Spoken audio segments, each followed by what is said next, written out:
तुम्हें पता है, तुम्हें अगर खाने के लिए भूख ना लगे तो कुछ नहीं कर सकोगे। खाने की ख्वाहिश होना ये अल्लाह की नेमत है, भूख लगना ये अल्लाह की नेमत है। अच्छा ये भी मैं आपको बता दूं, भूख लगती नहीं है किसी को तो ये मुसीबत है, खा ही नहीं सकता, बगैर भूख के वो अंदर ले भी नहीं सकता लुकमा। ये रब तबारक व तआला की तरफ से निज़ाम रखा गया है, वो भूख लगती है वो खाता है। और एक बात मैं बता दूं, एक बड़ी बीमारी है दुनिया की, भूख तो बहुत लगती है, आदमी खाए जाता है लेकिन पेट भरता नहीं, सैराबी नहीं होती, शिकम सैर नहीं होता। ये बीमारी है हैजे की बीमारी। इस बीमारी में हज्जाज बिन यूसुफ मर गया। हाँ, बड़ा गवर्नर था, जानते हैं, भूख इतनी लगती थी उसको कि एक मर्तबा एक गाय पूरी ज़बह करके भून करके उसको खिलाई गई, पेट नहीं भरा, ख्वाहिश अभी भी बाकी है, भूख अभी भी है, और कुछ खिला दो और कुछ खिला दो। उसको फिर अंडे खिलाए गए, मुर्गियां खिलाई गई, इतना खिलाया गया कि पेट फट गया, पेट फट गया और जहरीला हो गया। आपको क्या मैं बताऊं, पेट 4 लुकमे खाने के बाद, किसी को 10 लुकमे खाने के बाद ऐसा लगता है ना पेट भर गया, अल्हम्दुलिल्लाह पेट भर गया है। ये जो शिकम सैर आपको लगता है ये अल्लाह की नेमत है। कुछ लोगों को ये बीमारी है कि तुम उनको 4 किलो भी अंदर कुछ डाल दो तो यहाँ की जो चाहत है वो नहीं जाएगी, हाँ, ख्वाहिश नहीं खत्म होगी। इसी तरह प्यास लगना अल्लाह की नेमत है और प्यास का बुझ जाना ये भी नेमत है। सकरात के वक्त में फरमाया गया करे एक नदी पानी भी उसको पिलाया जाए तो ये हलक नहीं सूखेगा, प्यास बाकी रहेगी, और पानी और पानी और पानी। तुम अंदाजा कर सकते हो, एक गिलास पानी पीने के बाद अगर ठंडक लगी, हाँ पेट भर गया, प्यास बुझ गई, नेमत है अल्लाह की ये। और एक बीमारी ये है कि उसके अंदर एक बाल्टी पानी भी डाल दिया जाए तो हलक नहीं सूखता, प्यास बुझती नहीं है, फिर जुबान चिपकने लगती है, जुबान चिपकने लगती है, हलक सूखने लगता है, ये बीमारी है। मेरे अजीज़ों, मैं तो सिर्फ तुम्हारे जिस्म की नेमतें गिना रहा हूँ, तुम्हें अंदाज़ा भी नहीं है। अभी चंद दिनों कबल मैंने अपने बच्चों के सामने भी एक बात अर्ज़ किया था। मैं 1-2 साल कबल शायद एक मुताले में था, किसी चीज़ की स्टडी में, एक नई चीज़ मेरे मुताले पे आई थी। एक साहब कई दिनों से वो बीमार रहते थे, उनको होता क्या था, चलते थे तो अचानक टेढ़े हो जाए और ऐसा लगे कि दीवार गिर रही है, रोड पे चले तो ऐसा लगे कि ये गाड़ी मेरे ऊपर गिरेगी। हाँ, ये एक बीमारी है।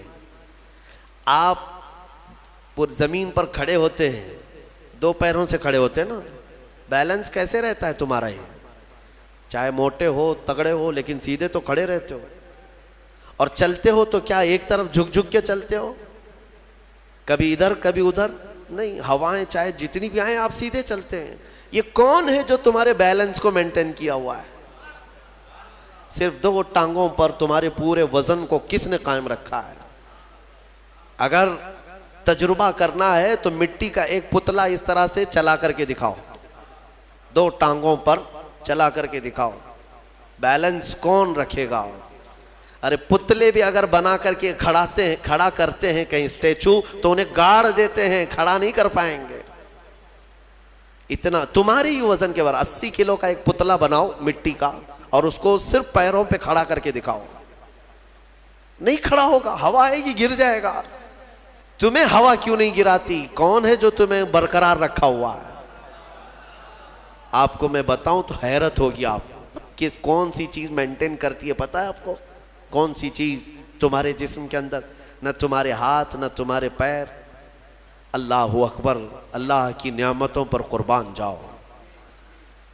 एक साहब, उन्होंने मुझसे मुलाकात की थी और अपनी बीमारी ये बताई थी कि ऐसा लगता है, तावीज़ भी कराए, दुआ भी कराए, वजीफ़े भी करवाए, बहुत सारी।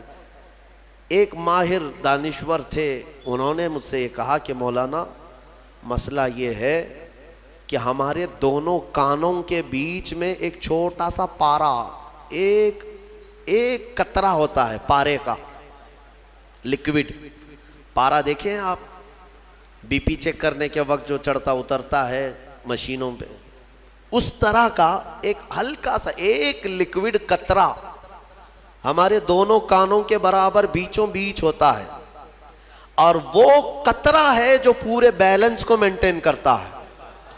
वो एक कतरा है, अगर उस कतरे के अंदर जरा बराबर भी इधर उधर हुआ, वो एक तरफ हो गया तो आदमी यूं चलने लग जाएगा। अगर वो इस तरफ हो गया कतरा तो फिर आदमी उस तरफ झुक जाएगा।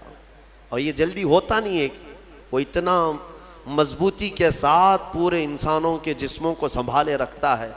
मेरे अजीज़ों, फिर मैं ये पूछता हूँ, फबी अय्यि आलाइ रब्बिकुमा तुकज़्ज़िबान, तुम अपने रब की कौन कौन सी नेमतों को झुटलाओगे।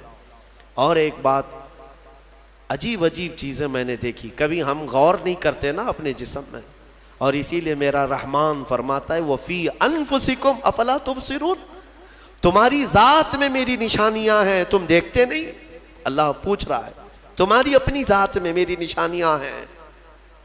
महबूब इलाही निज़ामुद्दीन औलिया रहमतुल्लाह ताला अलैह ने फरमाया, अल्लाह तबारक व ताला तक अगर पहुंचना चाहे बंदा, तो सिर्फ उसकी नसें जो है ना, उसकी रगें, यही काफ़ी हैं उसके लिए। हाँ मेरे अजीज़ों, आज भी डॉक्टर्स ये कहते हैं कि तुम्हारे जिस्म के अंदर की नसें अगर खोल करके फैला दी जाएं तो 10,000 किलोमीटर तक फैल जाएंगी, यानी तकरीबन एक दुनिया घूमने के बराबर। इतनी नसें तुम्हारे जिस्म के अंदर हैं कि अगर उनको खोल करके फैला दिया जाए तो इतनी लंबी हो। कौन है जो ये सारा मेंटेन किया हुआ है, और हर नस में वो खून को दौड़ाता है और फिर वापस पहुंचाता है दिल तक। एक चीज़ मैं जो कह रहा था वो ये है, अजीब सी चीज़ है। एक साहब ने फरमाया कि एक बीमारी है कि ये एक साहब हैं कि उनकी आंखों की पलक बंद ही नहीं होती। उस पर तहकीक की गई। मेरे अजीज़ों, कितनी छोटी चीज़ लगती है। आप पलकें झपकाते हैं ना, आपके इख्तियार में नहीं, और बहुत हल्की सी है, यूं किया बंद हुई, यूं किया खोल दिया, आंखें बंद हो रही खुल रही है। आपको पता है इसके अंदर क्या चीज़ है? कहा कि एक बहुत हल्का स्प्रिंग है इन पलकों के भी ऊपर। बाकी सब जगह इस तरह अपने आप नहीं होते हैं कि खुद से जो है बंद हो रही हो खुल रही हो। कान क्या इस तरह करता है हमारा, उठ गया अपने आप, बैठ गया अपने आप। ये हल्की सी पलकों की जो चमड़ी है, नीचे आती ऊपर जाती, नीचे आती ऊपर जाती, क्या चीज़ है? तो एक साहब ने हमें बताया कि बहुत हल्का स्प्रिंग होता है, अगर वो स्प्रिंग खत्म हुआ किसी का तो बिल्डोजर से भी खींच करके बंद नहीं कर सकोगे। इन पलकों की छोटी सी चमड़ी को खींच करके भी बंद नहीं कर सकोगे, वो बंद नहीं होगी फिर। इसीलिए मुर्दों को देखो, अगर किसी की आंखें बंद नहीं किया आपने मौत के बाद, वो खुली रह गई, तो फिर आप घंटों खींच खींच के उसकी आंख बंद करो, बंद नहीं होगी, नहीं होगी। क्योंकि मौत के बाद ये सारा हिस्सा खत्म हो गया, और मरे हुए आदमी को आंखें बंद है उसकी, आपने बंद किया, फिर उसके 1-2 घंटे के बाद उसकी पलकें उठा करके दिखा दो, खोल करके दिखा दो उसकी आंखें। सारे लोग मिल करके भी उसकी आंखों की पलकों को खोल नहीं सकेंगे। मेरे अजीजों, है तो बहुत हल्की सी चीज, लेकिन तुम्हें पता है इसकी मानवियत कितनी है? इसकी मानवियत कितनी है? ये बात मैं क्यों कह रहा हूं? एक साहब को ये बीमारी की वजह से, इस बीमारी की वजह से वो पागल हो गए। क्या बीमारी थी कि पलक झपक नहीं रही है, बंद नहीं हो रही है, और बंद नहीं हो रही है तो नींद नहीं आती। जैसे नींद आएगी तो आंखों का ऑटोमेटिक बंद होना है, और आंख बंद नहीं हो रही तो सोएगा कैसे? और नस होने की वजह से वो मेंटली खत्म हो गया, पागल हो गया, और अब तो शायद मर भी गया होगा। ये काफी 2-3 साल पहले की बात में, हम अंदाजा भी नहीं करते कि इतनी छोटी छोटी चीजें। मेरे अजीजों, हमारे बाल जो जिस्म में है, एक रुआं भी इसका बाल का ये अल्लाह की नेमत है। आप देखें, एक बाल भी निकल गया तो फोड़ी आ जाती है, उसकी कीमत बताने के लिए कि ये यूं ही अल्लाह ने नहीं दिया तुमको।